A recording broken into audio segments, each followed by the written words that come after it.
Estancia was founded in 2004 by J.P. Tiriot and Billy Reed, both of whom grew up on cattle ranches in California, Virginia, and Argentina. Estancia's mission is to provide consumers with the world's best-tasting beef. The company was founded on the simple principle that the world's best beef should logically come from the world's best cattle ground, not from feedlots. So why do we produce in Argentina and Uruguay? Why is the quality of our beef so compelling? For a start, let's take a look at how beef is produced in the Northern Hemisphere. In the United States, more than 98% of the beef produced comes out of a feedlot. This means that the cattle are fed corn and, to a much lesser extent, forages such as baled alfalfa and hay. They are confined to small spaces, often concrete slab. Crowded into these highly unnatural environments, cattle are kept alive by constant dosages of antibiotics. Hormones are often introduced to induce accelerated weight gain. More than 70% of the antibiotics produced in the United States go to concentrate-fed livestock. This includes chickens and pigs, as well as cattle. The USDA defines natural as simply minimally processed. By this definition, every steak on every dinner plate in the U.S. is technically natural. At Estancia, we believe it's important to know exactly where your beef has come from, how the animal has been treated, and what it has eaten. Unlike nearly every other purveyor of natural beef, not to mention commodity beef, we have nothing to hide because our cattle never, ever see a feedlot. Beyond ideal natural conditions for producing beef, a 2-centuries-long tradition in the production of grass-fed has given Argentina and Uruguay significant advantages in genetics and pasture management practices. In our years of experience hosting Americans in Argentina and Uruguay, without exception, everyone says it's the best beef they've ever tasted. But there are a number of aspects of beef production we feel are very important to get right, so that our customers can be confident they're not only eating the best tasting beef in the world, but also the most sustainably raised, safe, and healthy beef available. By raising cattle in their natural environment, that is to say on the vast grasslands of the Pampas, no trees are cut to make way for cattle, and water is abundant. The cattle wander around large pastures, eating rich, mostly native grasses that they then fertilize themselves.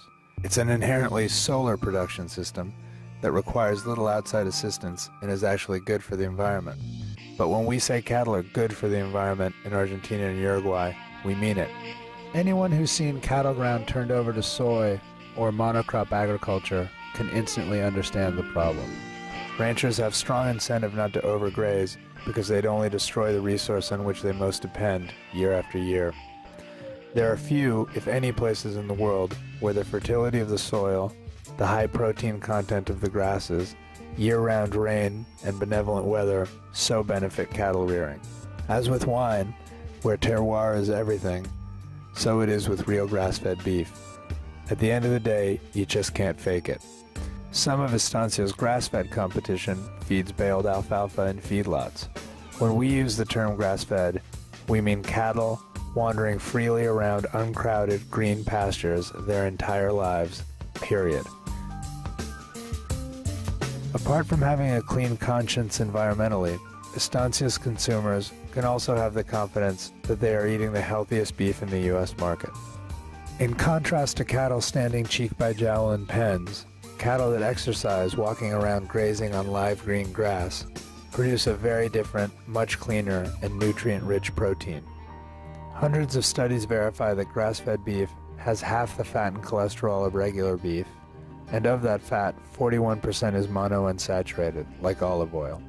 Grass-fed beef has higher levels of vitamins A and E, higher levels of omega-3s, and contains conjugated linoleic acids, which are considered among the strongest antioxidants in nature and are non-present in feedlot-produced beef.